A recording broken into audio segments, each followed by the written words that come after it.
that. All right, beautiful. I am so excited to welcome the next guest for the Holly the OT podcast, the beautiful Steph Robertson, who's also known over on Instagram as SGR Occupational Therapy. Steph is an extremely experienced OT and a Reiki practitioner as well, and is passionate about inclusivity and supporting the neurodivergent community. Steph is also just as passionate as I am about supporting new grads into their transition into the workforce, and I am just so excited to have this chat. Welcome, Steph.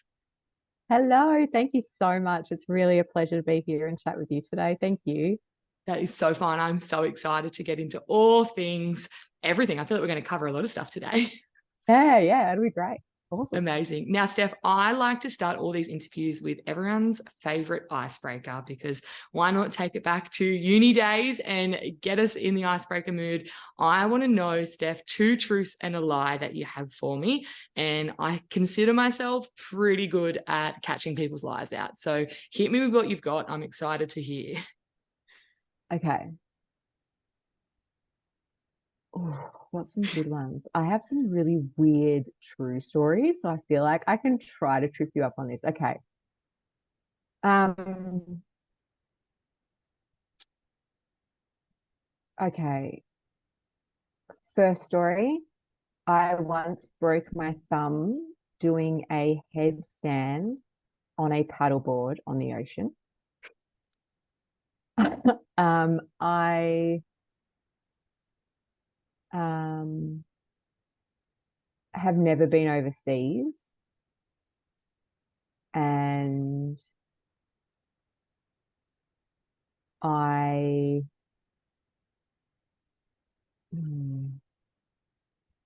what else? I don't like oysters. Okay, good. I like this. I'm going to say I'm an oyster lover. So I'm going to assume, and you live by the coast. So I feel like if you live by the coast, you've got good oysters around you. So I'm going to say that's a lie.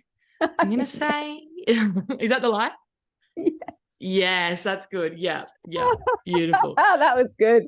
I feel, yeah, beautiful. I just like, if you're a coast person, you like oysters, you like seafood. Please correct me if I'm wrong, anyone that's listening and lives by the coast and doesn't like oysters, but I yeah. used to hate them as a kid, actually. When I first tried them, I thought they were gross, absolutely disgusting, but they've grown on me as I got older. Well, they are such a weird, like when you think Yeah. about them, it is Yeah. pretty gross, but they are So delicious. weird. Well, there you go. How good's that? Mm. Now, Steph, I want to know how you got into OT to start with. I feel like you have a lot of different avenues that we're going to unpack, but first and foremost, how did you get to being an occupational therapist? So originally, like when I was getting to the end of high school and they start asking you, what do you want to do? I didn't really know. I had quite an eclectic range of things I enjoyed doing. Like I love performing arts and I love like all these other things. But my dad was a chiropractor and I really enjoyed like the health side of things. I'd seen a lot of it growing up.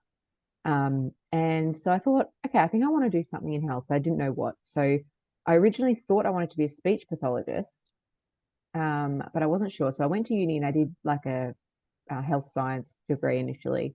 But when I was doing that, I met an OT and she really inspired me. And I don't know what it was about her, but when we were talking about OT and she was talking about what it meant and what occupational therapy was actually all about, it just struck something inside me. And I was like, yes, like that is what I want to do. And so then I transferred out of that degree into the OT degree. And, you know, it's kind of just all flown really beautifully from there. And it's always really resonated with me. That's so nice. I love that. And I love that you can already tell how passionate you are about it from the get-go, which is so good. I just love to hear it. And what was uni like for you? Did you thrive in the uni environment? Was it not for you? How'd you go? My uni experience is one hell of a ride. So I obviously was already like a mature age student once I went into the first year of OT because I'd done the health science and stuff. And then at the end of my first year, I fell pregnant with my daughter.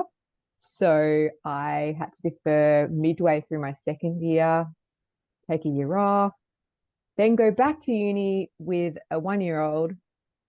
And it was a roller coaster ride, but I actually found my uni was very, very supportive. So I was really, really lucky in that respect. But I I'm not actually a super academic person. Like I went back and did a master's in OT and stuff, and so I've obviously developed these skills, but it didn't come really naturally to me, all of that written stuff and the referencing I was kind of more of a people person.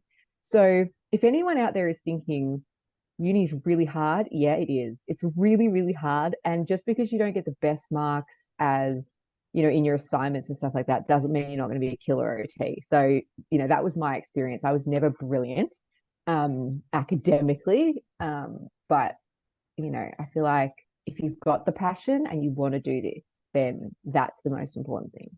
Absolutely. And I would just like to acknowledge uni was hard for me as a young 19-year-old with no commitments, let alone going back and doing your master's with a 1-year-old. So I take my hat off to you because, I mean, I'm not a mother, but I can imagine that would have added so many other layers to what you're doing. So Yeah, congratulations for managing it that was and it obviously was doing interesting. well. Yeah, I bet. That's I can't even imagine it. Now, Steph, once you graduated, what role did you go into as a new grad? Did you go to PED straight away because that's where you are now, or did you try something else out? Yeah, so I went straight into peds. I think having my daughter really helped make that decision. Which I kind of thought was interesting because there's been days where I've wondered whether like working with kids and then coming home to a child is just all too much. But ever since I was really little, like when I was a child myself, I loved dolls. I loved babies. I loved little children. When I was a teen, I loved babysitting. I just always felt really drawn to children. And then as I've got older and I've discovered my own neurodivergence, it's been really interesting to think back to those things that I related to and that I felt more comfortable with. So it was kind of a no-brainer to me when I saw a job offer come up and I went for it and I got it. So um, I probably, interestingly enough, I really liked either pediatrics or geriatrics. It was like the two total polar ends of the scale for me that I'd really enjoyed through my placement experiences. But yeah, I got this role and then I never looked back. And it's such a rewarding part of OT, I find. I mean, all parts of OT are rewarding, but I truly, being a fellow PEDS OT, I absolutely love it. And it just, every day is interesting and fun and so rewarding. And I'm sure you probably feel the same way in that regard. Absolutely. Now, Steph, you're also a qualified Reiki practitioner, and I am super interested to see how you have connected these two. And you advertise on your website you're a holistic therapist, and I want to know where this comes from and how you intertwine the two together. And I'm just super intrigued by this. Yeah, so I've always been really into like holistic and I guess what we consider now to be alternative, but what I would think is more traditional medicine. So naturopathy and Chinese herbal medicine, things like that have always been sort of big in my family. And so I wanted to do something like that. And I was really drawn to Reiki after I met a really inspiring woman. If you want to learn more about her, her service is called Ray of Light, Holistic Wellbeing. And I realized, and the other thing too, for OT specific stuff, is that there is an amazing holistic OT called Emmy Badness. She's the holistic OT on Instagram, and she is an intuitive healer and a Reiki practitioner, and all of this really resonated with me. And so I went and learned Reiki, and the way I use it mostly is I see it as kind of just like another portal for me to assist people in managing their energy. So some people come to me and they want like specific Reiki healing sessions, which I can do. But a lot of the time, particularly when I'm working with parents, which I do a lot of now as well, I use it as a way of bringing in, meditation, breath work, some grounding techniques and stuff like that to help with stress management, to help with fatigue management, energy conservation, all sorts of other things that we as OTs look at. I kind of just use it as a bit of like an additional assistive thing for my own energy and the way that I work with people. Does that make sense? Yeah, absolutely. It makes perfect sense. Yeah. And I can see how valuable that would be. I mean, even just thinking with the breath work that you're mentioning, as an OT, a pediatric OT, we do breathing all the time, but it's very surface level understanding of that. So I feel like having that deeper understanding would just be so beneficial. That's really, really cool. Yeah, yeah, and that's how I use it mostly. I mean, like I said, some people do come to me and they want, specific Reiki, like a full Reiki session.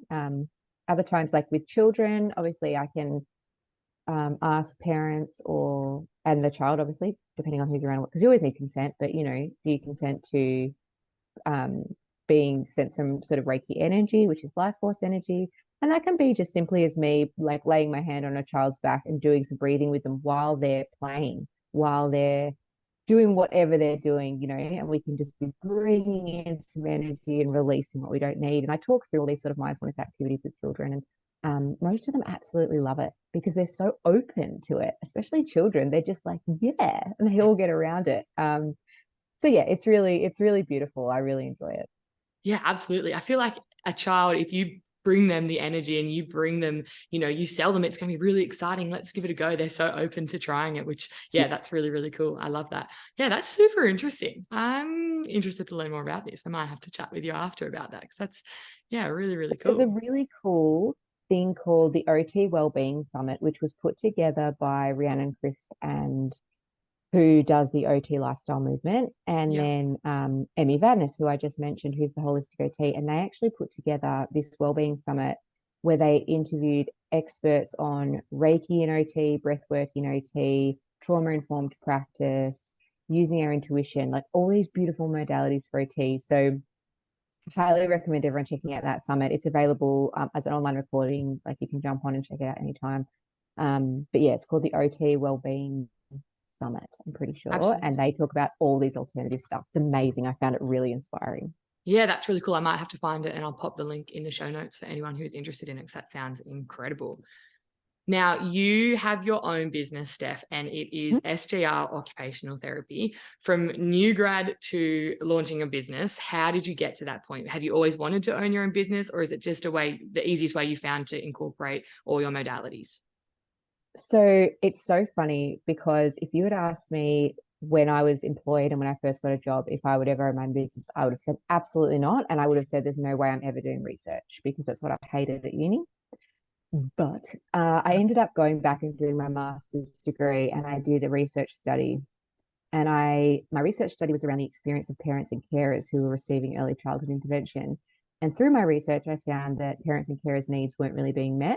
Like generally from that population, services were still quite client centered and not really family centered and holistic. And this really inspired me to start my own business so that I could operate the way that I now knew through my research was going to be the most beneficial and helpful to like the whole family and to all the people within like a family constellation. So I bit the bullet at the end of 2020 and I was like, I'm just going to do it. I'm just going to jump into it. So I did. And it's just been amazing. I've been able to practice in a different way to how I was when I was employed. And I think one of the most rewarding things for me is that I'm now a part of mentoring programs for multiple other companies who are bringing in new grads, and I'm actually able to teach new graduates the way that I see things and the way I've done things and what I learned through my research so that we can kind of, I guess, be spreading that more family centered, holistic, all round kind of occupational therapy when working in pediatrics. And it's so nice. I guess you're sort of creating a domino effect by supporting the new grads in doing that, because one OT doing it is great, but a group of OTs having that mindset and practicing that way is incredible. And I think it's the way we all need to start shifting our focus with our client work, particularly with pediatrics, because there are so many people involved in their care and there's only so much you can do if you're just focusing on the client. So that's really, really, really special that you're able to share that with so many people. Yeah, it's pretty cool.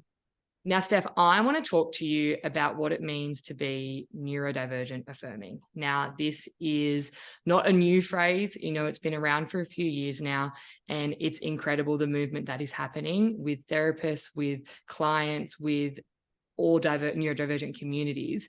And I think it can be a very overwhelming space for therapists as well, as positive as it is. And I just want to unpack with you what it means to be neurodivergent affirming and a bit of advice for people who are starting their journey to becoming more neurodivergent affirming. Broad question, I know.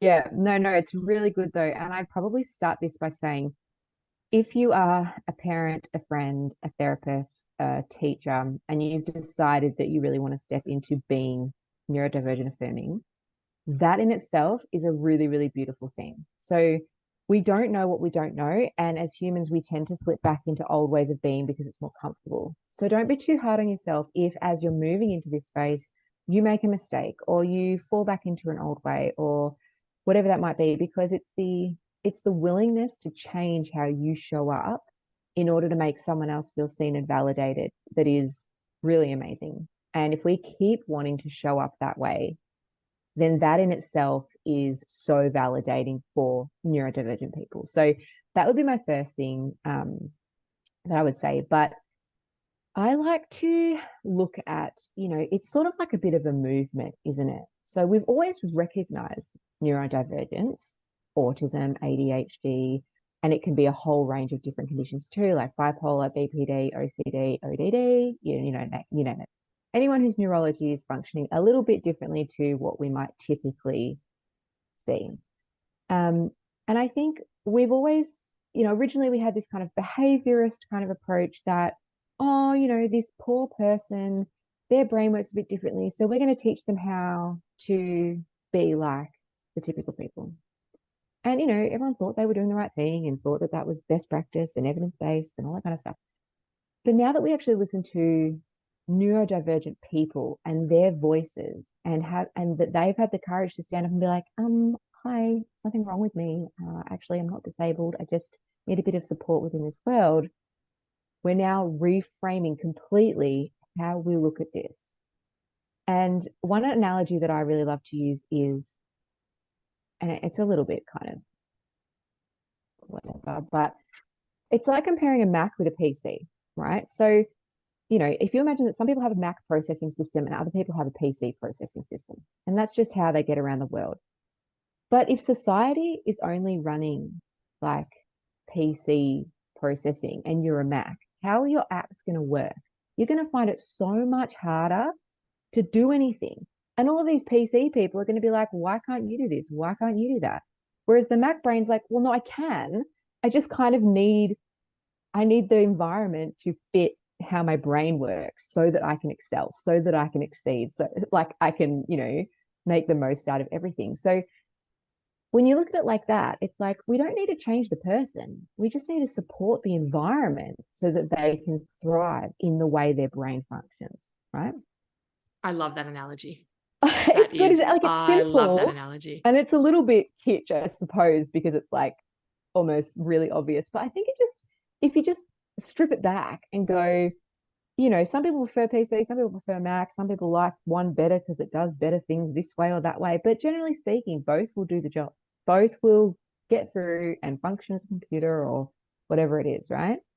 And another question that I use a lot, and I often give it to teachers and therapists. If you're working with a neurodivergent individual and you're looking at their goals that have been set, whether it's by the parent, the teacher, the NDIS, whatever it is, ask yourself when you're reading them, has this goal been set for the benefit and the well-being of the child or individual? Or has this goal been set because it's what society or the teacher or the school or the parent wants or expects? An example I like to use is we always see so-and-so will improve their social skills. It's like, okay, but what does that look like? Because for the neurodivergent individual, being involved in a social environment for them, it may mean sitting on the edge, not making eye contact, but they're still listening to the engagement. Maybe every now and again, they'll kind of look over, they'll look away. To them, that's meaningful social interaction and that's comfortable.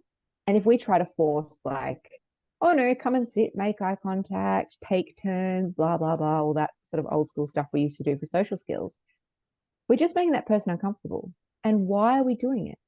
It's because it's what the neurotypical people expect to see. So when I use that frame, and I use it all the time, and I have to keep reminding myself, because as an OT who practiced in the old paradigm, it is really easy to slip back into, oh, we're going to teach sharing, and we're going to teach turn taking, and we're going to teach all this. And I just go, well, actually, who benefits from this? And if the answer is me, it makes my job easier, or it makes so and so's job easier, or, then it's like, okay, maybe not. Does that make sense? Oh, it makes absolute sense. Absolutely, I could listen to you talk about it for hours. You explain it so well, and it just makes the world of sense. And I find, back to NDIS plans, I feel like in Australia with the NDIS, improved social skills is on almost every ECEI plan I see. And So, it's like, you're so right. Why do we need to make them uncomfortable to support the wider neurotypical children? yeah, And I live in a really small town, and I've been really lucky that there's only the one preschool in town, and I've been able to have conversations like this with the director, who is coming on board with changing the frame of thinking of not just her but the educators. And it's been really cool to see that shift. But amazing. it's ingrained so far into people and into therapists and even in students. Like, I only graduated a year ago, and I have days where I feel like everything I've learned is being challenged. And Yeah. it's nice. I'm enjoying it, but it's overwhelming, because it's like, what have I learned? Is my whole underpinning not the right way? So it's very overwhelming. And it's also really exciting, because if we can be therapists that are supporting people to be the best they can be, not the best that we need them to be the best they can be, like, yeah, there's nothing to be scared of. And 100%. I love what you said at the start about how even just accepting that you want to make a change is a huge step. Because I know I first came on this journey about 6 months ago, and I was getting really discouraged with myself every time I slipped up, and sort of annoyed, like, come on, be better. It's not that hard, but I'm trying. And there's so many people out there that are trying. And I think that's worth acknowledging. Yeah. And look, what's really interesting, and I'm getting far more comfortable and open sharing this stuff about myself, because I think it's important, right? Is that when I discovered my own neurodivergence, I was so surprised at how much I'd been conditioned from my own experience as a child, that I was then struggling to be neurodivergent affirming as a neurodivergent person, Yeah. right? Because it was so ingrained in me when I was little. And I remember being at school, and I loved being on my own. Like, I loved it. And I loved just sitting there and coloring by myself. And I used to make all sorts of weird noises. And I was really serious too, like no sense of humor whatsoever. And I had to have everything the way I wanted it. And surprisingly, when I was in primary school, people just left me to it. But as soon as I hit high school, no way. I was the weird kid. I had to change in order to be accepted. And so I Yeah. did. And so I created this whole new personality. And for me to be able to unpick that, even to then realize that, oh no, actually, there's this movement where you're allowed to be yourself. Like, you're allowed to be an adult who collects stuffed toys. Uh, Yeah. Example, on bed, stuffed toys everywhere. Incredible. Right? Incredible. Like, I have all these like nuances and things that I love to do and that I enjoy. I play with my daughter like a complete child sometimes, and I'm unveiling that. But the more I do, the more I realize how much has been masked and how hard it is even for some neurodivergent people. And I'm working now with a lot of adults who are late diagnoses who are stepping into this space, that it's not as easy as being like, oh, it's okay now. It's all right Yeah. now. Just Yeah. be you now, Yeah. because it's conditioned in us. And I think when we're working in this pediatric space, my huge main goal is that I don't want children to have to unmask themselves and find out who they are later in life. I want them to be fostered and nourished and nurtured as the individuals that they are as children. And I think as we celebrate neurodivergence and the gift that it brings, my daughter's also autistic, which probably doesn't surprise any of you. And she makes me open my eyes to things all the time, because obviously she's been brought up where she hasn't had to mask anything because I raised her that way.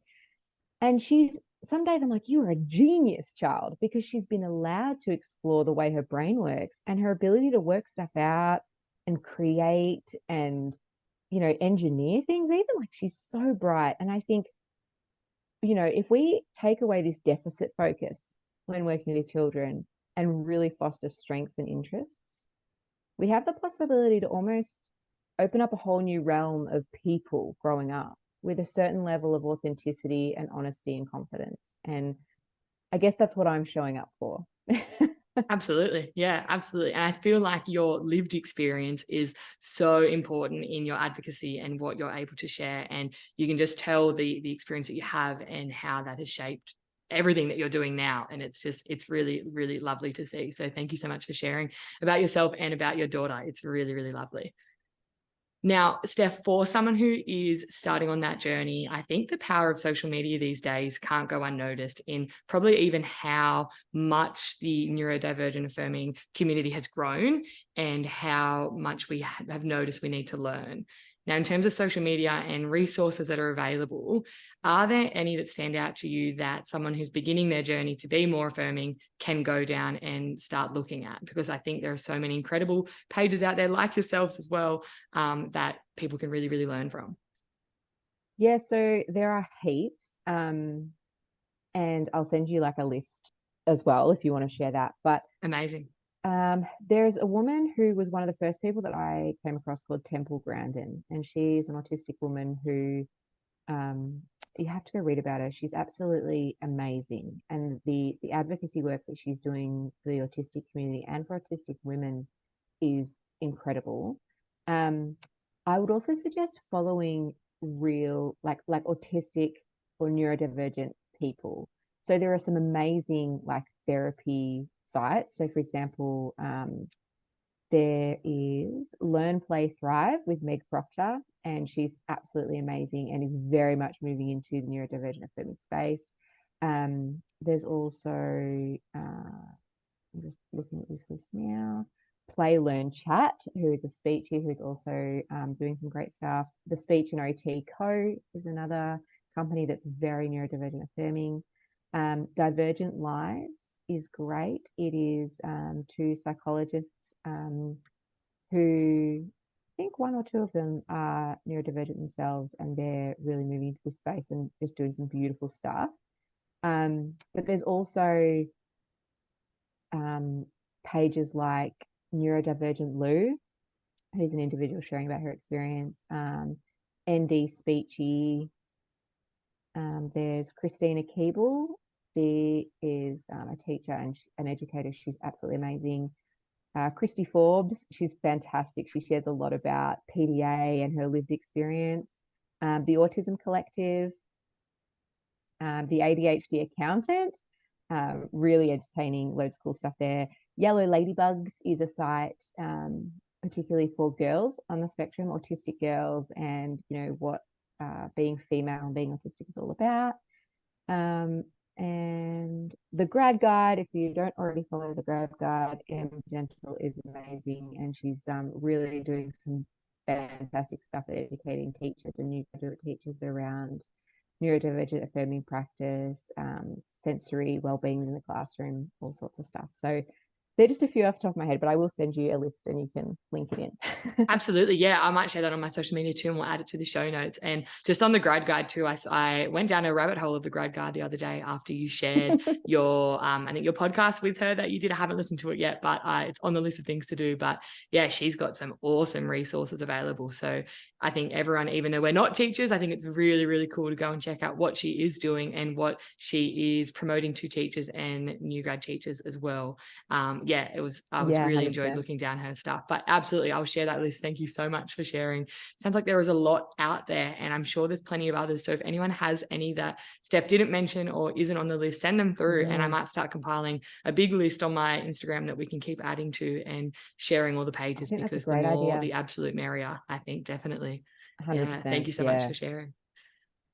Now, Steph, you are also extremely passionate, just like myself, about supporting new grads. And you mentioned before that you do a lot of supervision and peer mentoring with new grads at the moment. And I think we're in a bit of a wave at the moment of, with all the privatization of businesses and private practice world, is there's some really, really incredible businesses out there, and there's some really, really not so incredible businesses out there. And I just want to unpack with you what you are seeing at the moment with the new grads you support, And what's the biggest issue you find in the world of new grads at the moment? Again, another super broad question, but keen to unpack with you.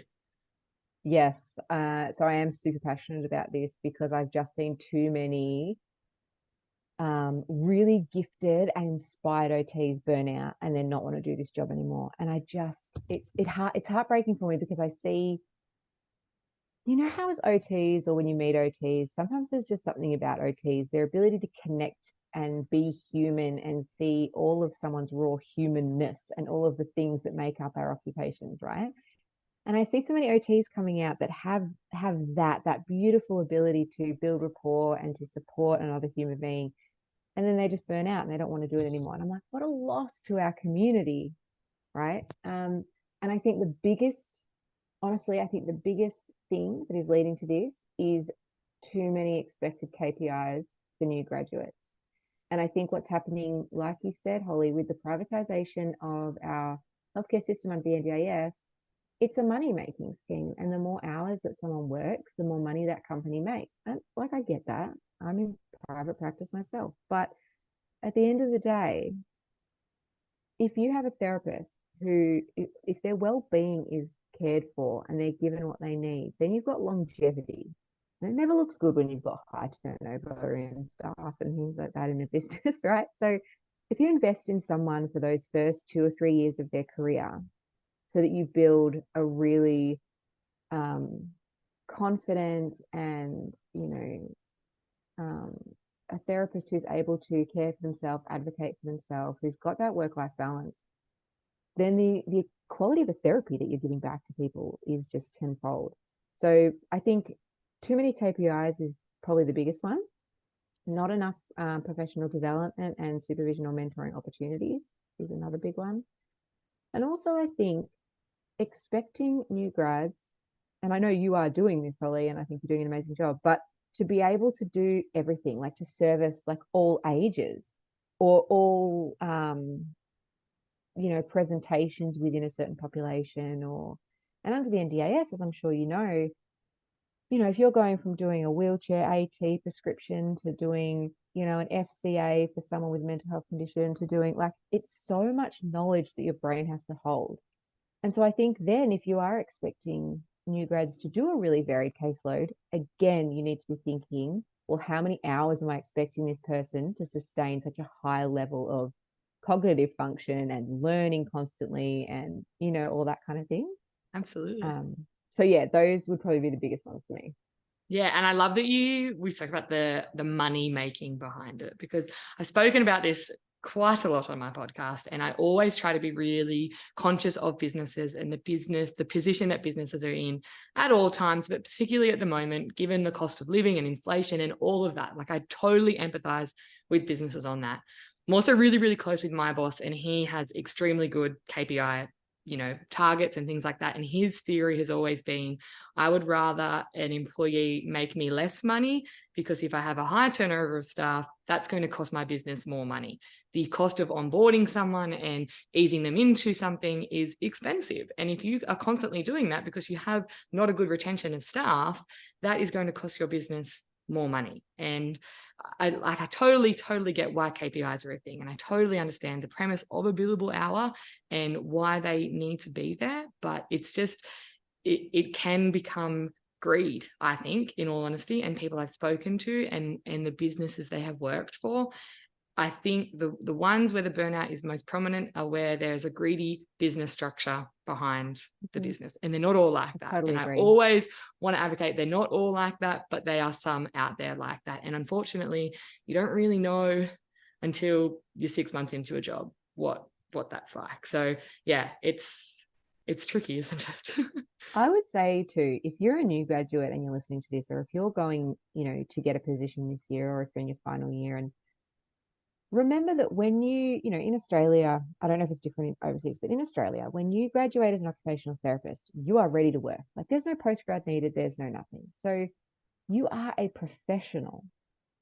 You have the right, even as a new graduate, to advocate for your needs as a professional.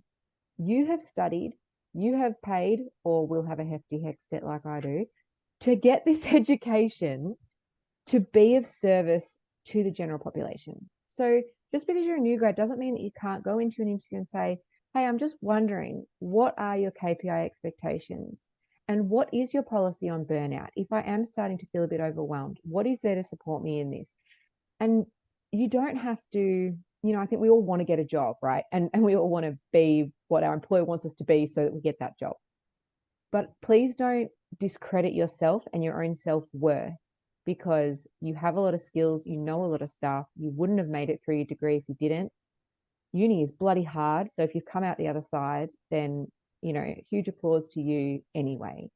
So yeah, just even if you have a list of questions that you want to talk to a potential employer about if you go to an interview, are there possibilities for working, not working full time? Can you do like a 0.8 or a 0.9 or whatever it might be, just so that as you're easing into this and creating your own work-life balance, you are ensuring that your self-care is a priority. And occupational balance, my friends, they preach this to us in uni, and then we step into the workforce and no one ever thinks about it again. But remember that you're an occupational being as well, and you have leisure activities and you have self-care activities, and it's not all about productivity.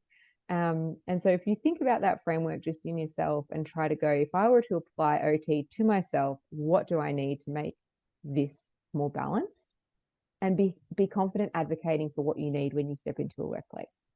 Absolutely. And if you go into an interview and you ask those questions and they can't give you a straight answer, that's an answer in itself. If a business is hiring a new grad, yeah, absolutely. If they can't clearly outline to you what your supervision budget is or how regularly you'll get supervision or what your billable targets are, that's an answer.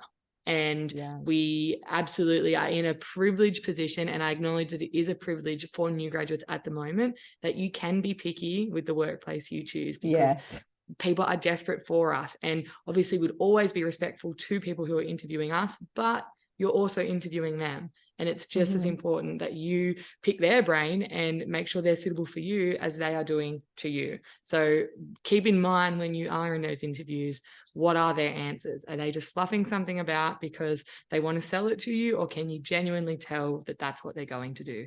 And keep it all in writing. If they're not putting that in writing for you, ask for it in writing, because and we don't want things to go south, but if they do, you can counteract it with something written, which I hope it doesn't get to that point for people, but unfortunately it does. Yeah, 100%. Yeah, I think it's really important, because we don't want to see the standard of our profession as a whole, going down the toilet because people are dropping away or burning out or whatever it might be. We want to create, it's almost like being an OT can be like a way we think about life and think about people, and how we connect with people. I think for me, definitely, it's like a way of being. And I would hate for something to make me doubt my capacity or my ability or my will to want to be in this space based on something like, I'm being overworked and I'm burnt out. Absolutely. And you mentioned occupational balance before, Steph. What does that look like for you? How do you keep the occupational balance away from all the wonderful things you're doing in the OT world? So I'm not perfect by any stretch of the imagination, and I have huge tendencies to hyperfixate on things for a while and then procrastinate. So I'm funny like that. But so because I've got my daughter, I've got my husband, I've got my private work that I do with my clients, and then I've got mentoring and all sorts of other things. So I do work 5 days a week, but I certainly do not work full-time hours at all.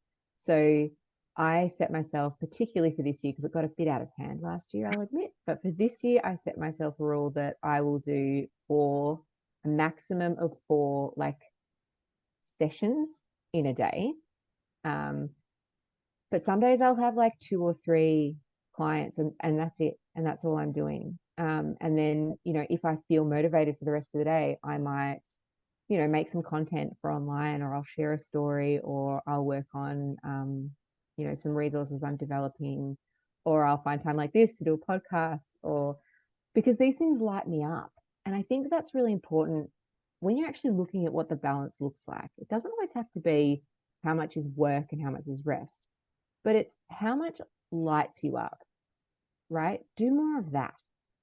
Um, the Speech and OT company are brilliant. They actually have what they call Fuel Your Fire Friday. So on Fridays, I'm not sure if it's the whole day or just the afternoon, but no one has any face to face in the whole company. And they all just get together and they get to spend that time doing something that really fuels their fire and makes them light up. And I think that's what it is, right? Because that's where the energy comes from that we can bring and give back, is when we feel like we're being um, filled up. And sometimes that's work related. Like for me, I absolutely love doing all this stuff. But sometimes it's going and like riding my horses, or it's going to the beach or going for a walk.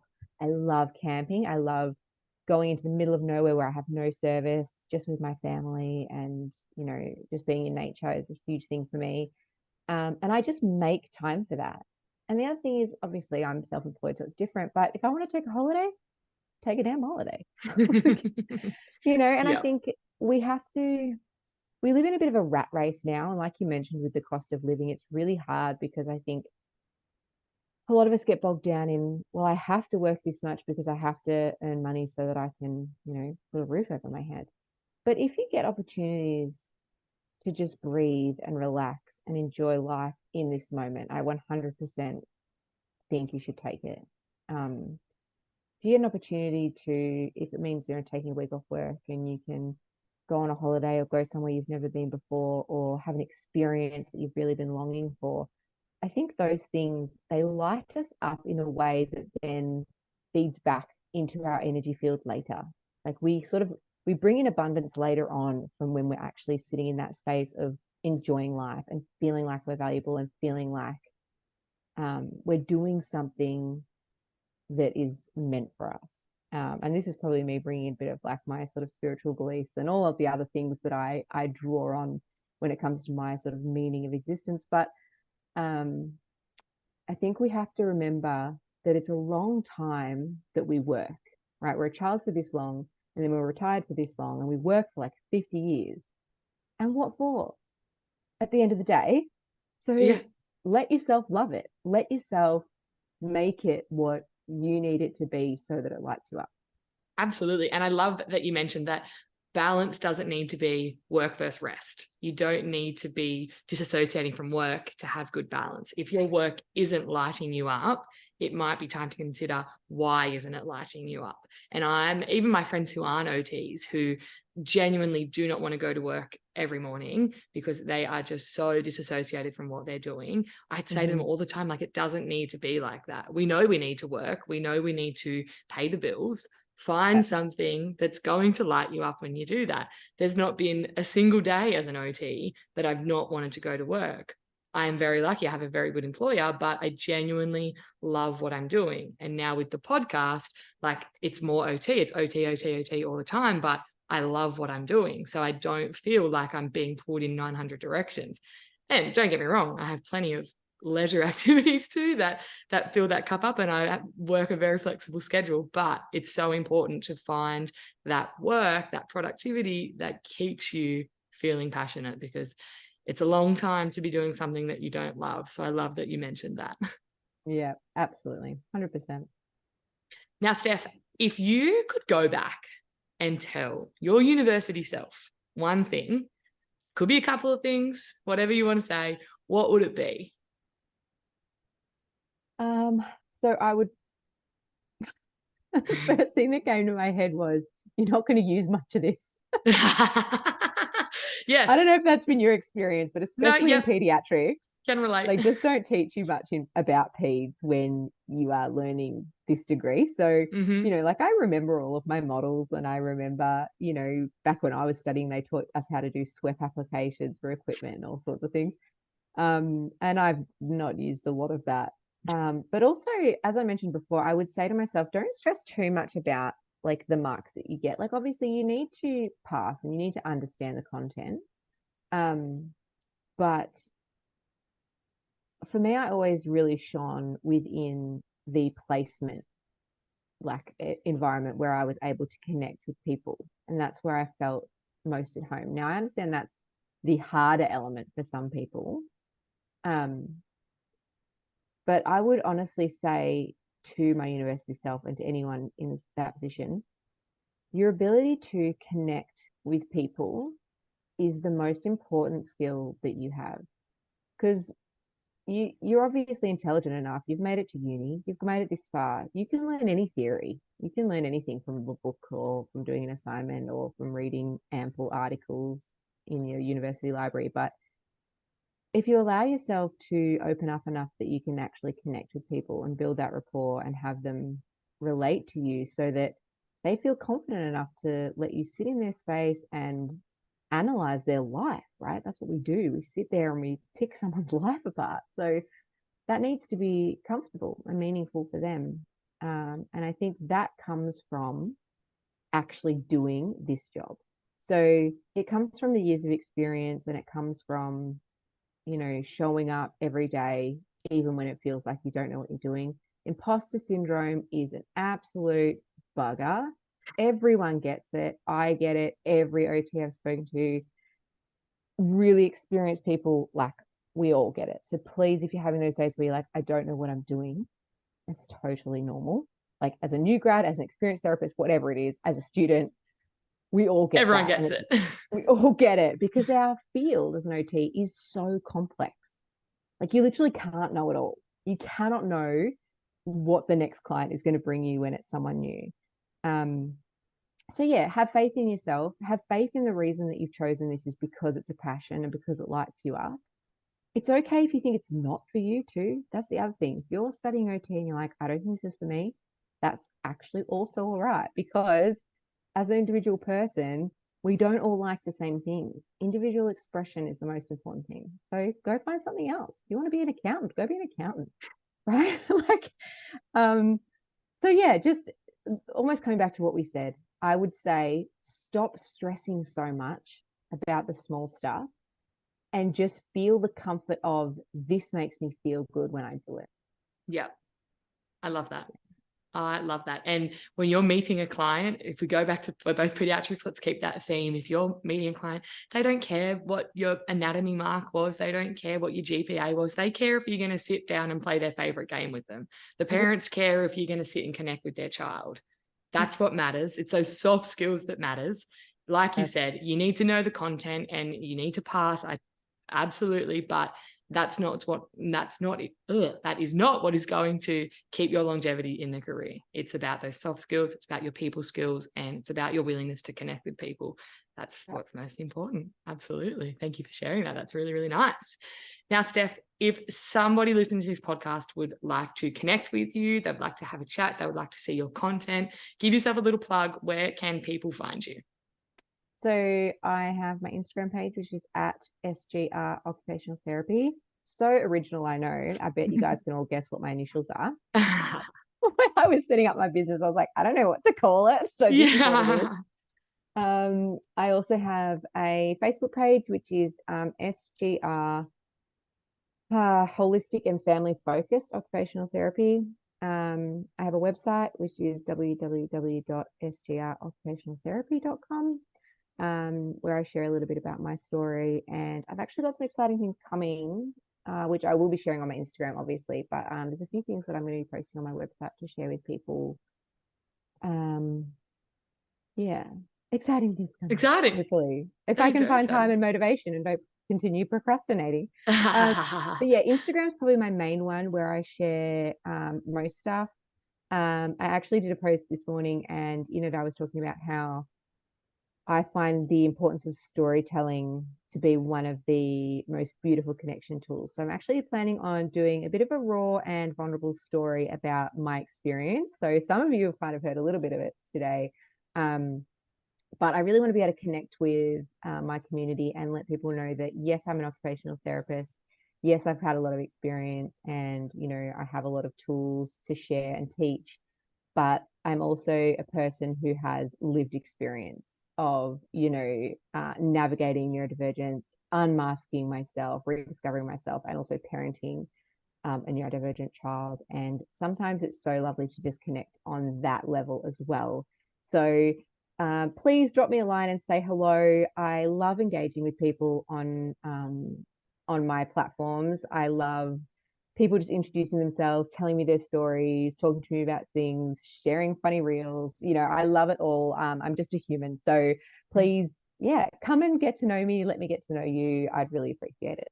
Amazing. And I will link all of those things in the show notes as well, so people can click on over. But definitely go and give Steph a follow on Instagram. The content you put out is wonderful, it's relatable, and it's really, really nice. So I've really enjoyed following you and connecting with you over on the gram. So thank you so much for sharing. It's been awesome having you on, Steph. I could chat with you for hours. I feel like your passion for OT and just for life is really infectious. So thank you so much for coming on and having a chat. And yeah, I really appreciate it.